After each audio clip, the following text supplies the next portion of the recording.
Parul university के placements का कोई रिप्लेसमेंट नहीं, इसलिए टॉप कंपनीज की फर्स्ट चॉइस। आप तो समझ ही गए होंगे। Join Parul university, Vadodara, Gujarat. इस देश में धार्मिक युद्ध भड़काने के लिए केवल और केवल सुप्रीम कोर्ट जिम्मेवार है। सुप्रीम कोर्ट का एकमात्र उद्देश्य है, show me the face will show you the law.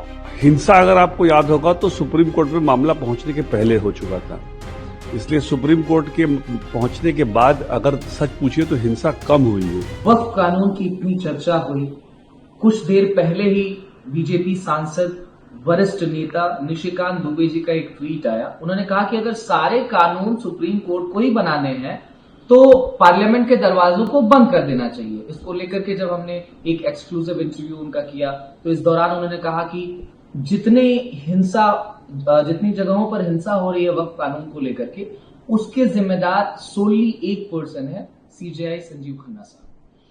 देखिए, ये बहुत ही इर्रेस्पॉन्सिबल स्टेटमेंट है, बहुत ही इसमें मैं कहूंगा गैर जिम्मेदार इस तरह का स्टेटमेंट है। हिंसा अगर आपको याद होगा तो सुप्रीम कोर्ट में मामला पहुंचने के पहले हो चुका था, इसलिए सुप्रीम कोर्ट के पहुंचने के बाद अगर सच पूछिए तो हिंसा कम हुई है।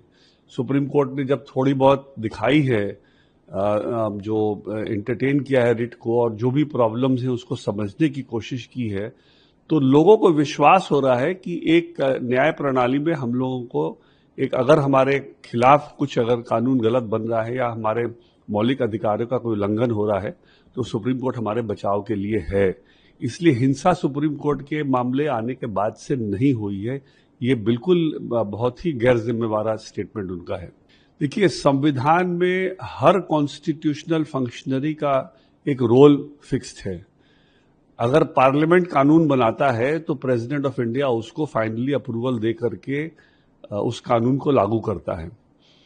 आप प्रॉब्लम कहां आ रही है? प्रॉब्लम आ रही है कि स्टेट लेजिस्लेचर अगर कानून बनाता है और कोई ऐसा कानून है, कुछ ऐसे कानून होते हैं जिसमें कि प्रेसिडेंट ऑफ इंडिया का अप्रूवल का जरूरत होता है, तो वहां प्रेसिडेंट ऑफ इंडिया डिले कर सकते हैं या नहीं कर सकते, क्वेश्चन ये उठता है।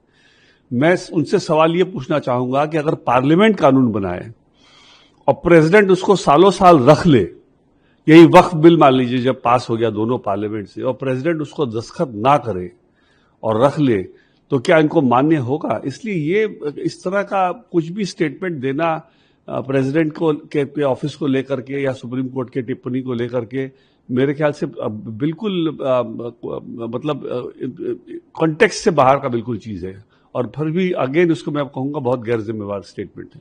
देखिए, जो मैंने उनका इंटरव्यू देखा है वो ट्रम्प की चर्चा कर रहे हैं।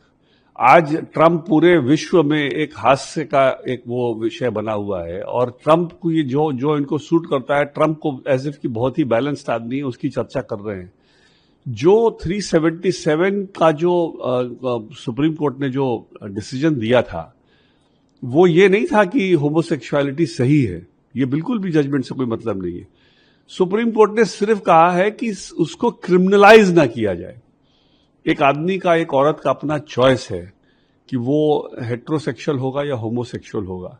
अगर वो होमोसेक्सुअल है तो ठीक है, आप उसको सामाजिक भले उसको वो ना अप्रूवल ना दे, लेकिन उसको क्रिमिनल तो नहीं बना सकते ना। क्रिमिनलिटी कहां से उसमें आप कह सकते हैं? क्रिमिनलिटी बनाने का तो पूरे विश्व में आज के दिन ये क्रिमिनलिटी नहीं है, तो इसलिए 377 सिर्फ क्रिमिनलिटी की बात है, ये नहीं कि कोई होमोसेक्सुअलिटी को कोई सुप्रीम कोर्ट ने कोई स्टैंप ऑफ अप्रूवल दिया है।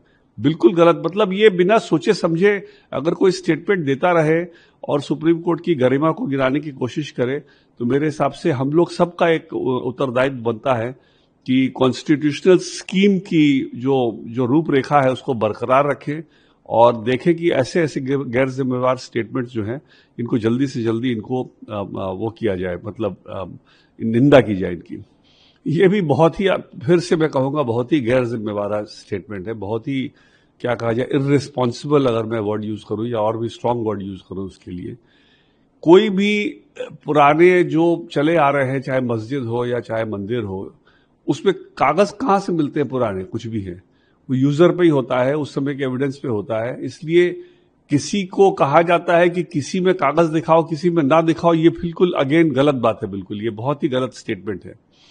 मेरे हिसाब से ये जो एक अटैक सुप्रीम कोर्ट में किया जा रहा है, ये मेरे हिसाब से ये रूल ऑफ लॉ पर अटैक है, और रूल ऑफ लॉ पर अगर अटैक है तो मेरे ख्याल से ये डेमोक्रेसी पे अटैक है। ये चाहते नहीं कि कोई भी इस देश में निष्पक्ष तरीके से कोई भी मामले को सुलझाया जाए। ये चाहते हैं कि जो मैं करूं वो सही, माई वे इज हाईवे। ऐसे नहीं चलता कोई भी, डेमोक्रेसी तो नहीं चलता ऐसे।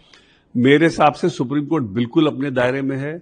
सुप्रीम कोर्ट का काम है कि लोगों के मौलिक अधिकार का अगर कोई उल्लंघन किसी तरह से हो रहा है, चाहे कानून से भी क्यों ना हो, उसकी रक्षा करना, और सुप्रीम कोर्ट उसकी रक्षा करने में उनके मौलिक अधिकारों के बारे में बात कर रहा है, सुनवाई कर रहा है। और सुप्रीम कोर्ट कोई ऐसा, मैं नहीं समझता कि कोई ऐसी जल्दीबाजी कर रहा है कि कोई उन्होंने ऑर्डर इमीडिएटली कर दिया हो। सेंट्रल गवर्नमेंट के कहने पे उन्होंने 7 दिन टाइम भी दिया है, जवाब फाइल होगा, अगले डेट पे फिर बहस होगी। अगर सेंट्रल गवर्नमेंट अगर दिखा पाएगा कि जो भी हमने कानून बनाया है उसमें किसी भी तबके का कोई मौलिक अधिकार का उल्लंघन नहीं है, तो कोई इंटरिम ऑर्डर आदेश देने की कोई बात नहीं आएगी। अगर कुछ लगेगा कि हाँ इनका एक्सप्लेनेशन सही नहीं है, तो उसमें अंतरिम आदेश भी हो सकता है।